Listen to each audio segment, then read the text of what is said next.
Greetings, investors. My name is Pat Leonard, and I'm here to tell you the world has changed. In the last 15 years, technology has taken over the way we think, taken over the way we act, and taken over the way we raise our children. The average American, including our children, spends over 10 hours each day staring at some form of digital screen. That includes computer games, video games, and that cell phone. Imagine leaving your house. Imagine us, adults, leaving our house without a cell phone. How long would it take before you realize that you forgot it at home? Minutes? Seconds? We're attached to this digital nonstop stimulation all day long. I know it probably seems like I'm here today to talk about some way to secure your cell phone or some new fancy smartwatch, but that is not the case. Today, I'm here to talk about our children. Our children live in a world of hyperstimulation, hyper-engagement, and hyperactivity, where they have nonstop entertainment at their fingertips 24 hours a day. So they don't like to go outside. They don't like to play anymore. Have you ever asked your children, if you have children, hey, you want to go throw a football or do something outside? And they say, no, it's boring. It's boring to play outside. That's a lot different than the world I grew up in. 30 years ago or so, I grew up in the middle of nowhere, Michigan. Couldn't wait for summer. Couldn't wait to go outside and play.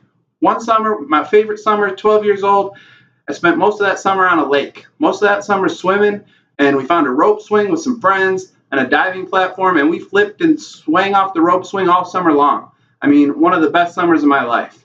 That experience stuck with me. And 30 years later, I still love being on the water.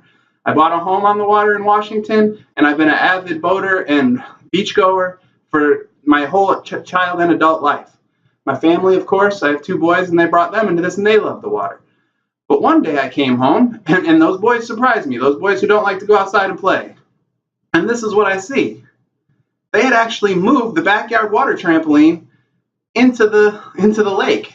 As you can see, my oldest son there, he's jumping, and my youngest son in the water there, that's Caden, he's already launched off that trampoline. So I come home and I see this, and I was like, that's a great idea. Whatever it takes to get you guys outside and doing something. And then I look to my right, and I see that they took an old child slide and strapped it to the dock and created a high dive type of platform. So not only could they go off of their water slide, but now they had a high dive and a trampoline in the water. I mean, I thought it was a great idea. We spent all day out there that day, jumping off of the trampoline and the water slide and the high dive. And then, of course, we wrapped it up and we went back to the house, and I did what we all do. I got on Facebook, I got on that social media, I started scrolling around, and you're never going to believe what I've seen.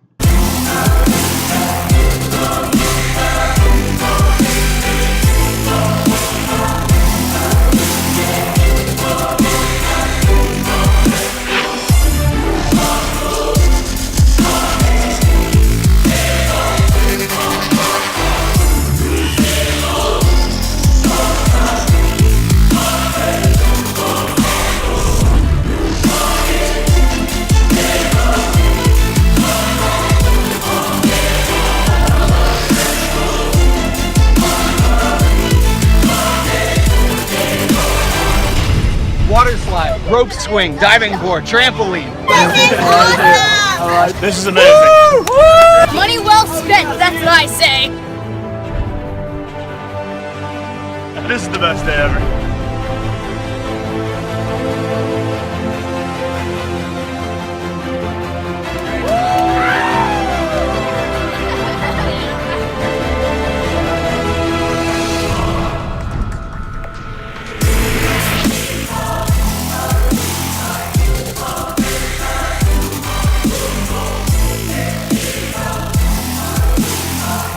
All I could think was, wow, I gotta have it. I want one for the backyard. This is a floating water park, and I gotta have it. We live on the lake, and this would be perfect. That'd be the hit of the neighborhood, right? This is way better than what my kids set up, way better than dragging the trampoline into the lake. This puts the trampoline on the lake. So I started looking around, of course, looking around at it on Facebook, and this thing has 6 attractions: high dive, water slide, cargo net, trampolines. It just goes on, and I couldn't wait to get one. But then I started thinking, an old friend of mine, Dave, opened a business on a lake, and he actually opened this business on a floating pontoon boat, just a large boat, pretty simple operation. He called it the Burger Barge. And as you can see, Dave serves burgers and ice cream at a sandbar at a local hotspot, again in the middle of nowhere, Michigan, and he turns a profit all summer long selling burgers. Well, it got me thinking, and I couldn't help but think, if he can sell burgers and ice cream with the amount of overhead and cost that's involved, what if I took that floating water park and parked it right in the same spot? And you're probably thinking the same thing that I'm thinking. And that's real simple, guys.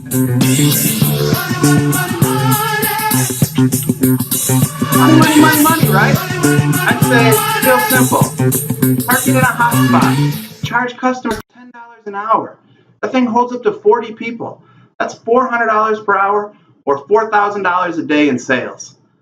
So what are we going to save the children from? It's real simple. We're going to save the children from boredom. We're going to save the children from themselves. We're going to save them from sitting in front of that digital media screen, sitting on that video game or that cell phone, and we're going to get them outside and get them engaged in doing something fun. But of course, timing is everything. And unfortunately, when I seen this 3 years ago, I was unable to execute. I was still on active duty for the U.S. Air Force.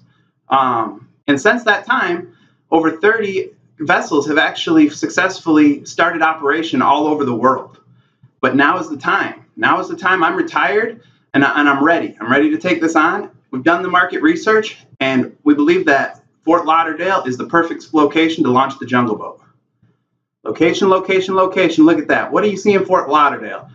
Sandy, beautiful beaches and clear water. Most importantly, lots of people. 13 million visitors a year. 53% are going to the beach. They have disposable income and they're on vacation. There's 6 million locals in the immediate area. So we're talking about year-round operation with the weather, over 8 hours, 8.2 hours of sun every day with an average temperature of 76 degrees. So now is the time to launch the Jungle Boat in Fort Lauderdale, Florida. I'm going to hit you with the financial highlights because this is the best part. First year revenue, we're expecting $650,000.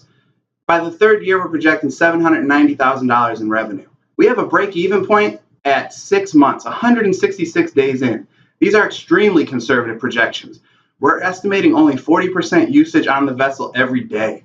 This is an extremely lean startup, and we're going to get into that. This operation can stay afloat with only servicing 63 customers a day. Our very conservative projections put us at 153 in the first year alone, 135 every day in the first year alone. Our initial startup cost, $100,000. I'm going to bring 30 of my own to the $30,000 to the table. That's how strongly I believe in this. We're going to ask for $70,000. That's going to be secured by the vessel. And again, that's what we're going to need to start this bad boy up. Company description. Here's the legal stuff, guys.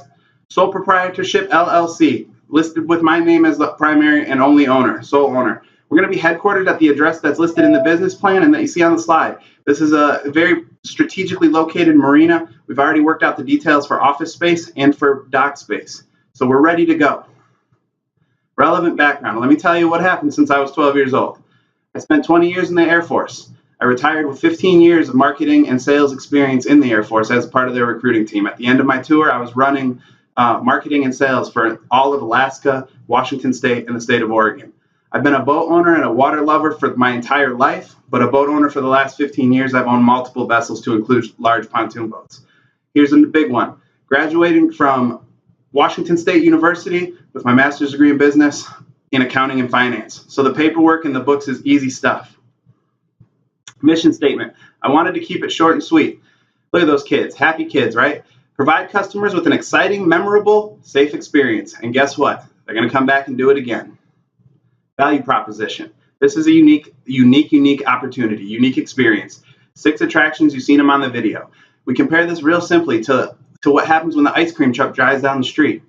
Have you ever, I don't know if you're from, there's ice cream truck, but when the ice cream truck comes down the street in my neighborhood, all the kids come running. They didn't want ice cream. They didn't think about ice cream. But when that ice cream truck came, they paid way too much for a snow cone. Same thing as Dave's Burger Barge. Dave runs this operation because it's there. It's right there in the heart of where the people are. And you weren't hungry until you smelled that burger on the grill, and then you couldn't wait to get a burger from Dave. You can't beat $10. $10 price point. The parents are not going to be able to stop their children from begging for an opportunity to try out the Jungle Boat. Legal concerns, action sports nature, we have a few, of course. Injury, drowning, you're in the water. But in order to mitigate some of these legal concerns, we're going to have a very strict complete liability waiver that will absolve us of liability in case of injury. We're going to carry the appropriate insurance. It's already quoted in the financial plan. Every participant will receive a safety video, a safety briefing via video, and sign a digital waiver. As far as licensing is concerned, these are coastal waters where we've seeked out the spots to actually park the vessel, and coastal waters require no additional permits just to be in compliance with Coast Guard regulations. So if you've been a boater in coastal waters, you know an appropriate number of life vests, whistle, flares, and stay under your capacity. And that's all we need. Industry analysis is very detailed in the business plan. However, again, action sports in nature. So we compared this to the water park industry and, of course, the local water park industry. But the water park industry nationally is growing at 10% and is projected to be a $3 billion business next year. Another thing that's relatively new, and I don't know if you guys are familiar, is the trampoline park. The trampoline parks have grown from 3 parks to over 1,000, and these are just indoor trampoline parks. And this is expected to be a $2 billion industry by 2021. So anything you can compare the Jungle Boat to is rapidly growing. Again, local tourism in the local industry. 13 million visitors a year, 31% are on vacation, with the average household income going to Fort Lauderdale of $95,000. They spend $10.6 billion in the local economy, and 53% of visitors are already planning or engaged in some type of water activity. And again, we have a $6 million local market, and that's without the tourism. So our target market is simple. Anyone by the beach, anyone by the water. This Jungle Boat is for everyone. We're talking small children, young adults, young teenagers. Everybody's going to want to give it a try. Market readiness, again, Fort Lauderdale it's aching for a Jungle Boat to be placed there. 7 miles of beaches, known as a hot spot for beachgoers, the International Marine Hub. A marketing overview, we're going to market heavy the first year. Even though we don't feel like we need to, we're going to be out there. Our biggest marketing presence is going to be social media, online ads, Google, Facebook, and of course we're going to hit the ground as well. We're going to have flyers, and at some point when we get into it, we're going to find the right spot for billboards. Management, this is where the rubber meets the road, or as I say it, the propeller meets the water. We got the dream team. I told you this was going to be a lean operation. We're going to start with my wife, Jamie Leonard. She is an avid boater, skilled boat captain, been operating boats for the same 15 years and probably more because she grew up on Lake Superior, large body of water up in northern Michigan, extremely customer service oriented, social butterfly, in awesome shape, phenomenal swimmer and lifeguard. My son, Gavin, 16 years old. He's going to be our second lifeguard when it's busy. He's going to supplement the lifeguarding duties and, again, help with waivers, help with wristbands and stuff like that. Hardworking, super funny and outgoing, phenomenal lifeguard. You've seen him on the trampoline earlier. Caden Leonard is my youngest son. He's a skilled video photographer and drone operator. He actually plans on doing that when he grows up professionally. So we're going to let him contract on the side to enhance the Jungle Boat experience. And then, of course, you got myself. And you've heard a little bit about me already. Operations, you've seen the video, it's pretty straightforward. We're going to park this bad boy in 12 to 15 feet of water at the populated hot spots. We've already identified the 5 key spots we're going to target. We're going to use bracelets to monitor the time on the vessel. We're going to have strict liability waivers, digital and cash payments before anyone participates. Of course, we're going to have the appropriate number of lifeguards. And, of course, we have to maintain that 40 people on the boat capacity. Risks, lots of risks, mostly unavoidable risks, such as weather. That's what we assume is our biggest risk. We did a matrix, and it goes into much more depth in the business plan. Again, bad weather is something we can't control, or a hurricane. If that does happen, we've accounted for it in the financials. Milestones, this is what we're shooting for. $500,000 in revenue the first year, $650,000 the second. Investor repayment, this is the big one, guys. Investor repayment in 36 months. I'm a military guy. I'm an avid community supporter.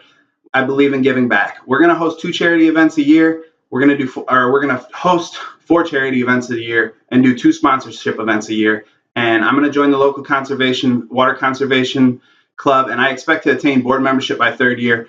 Of course, I just want to give back. Social media, again, that's going to be my responsibility. My marketing background and business background is going to make this real easy. I have experience running social media for the Air Force, so We expect to have 5,000 followers by the end of the first year and a extreme presence across all platforms by the end of the first year. Once again, I'm responsible for all the milestones. I'm going to be the sole operator and management. Exit plan.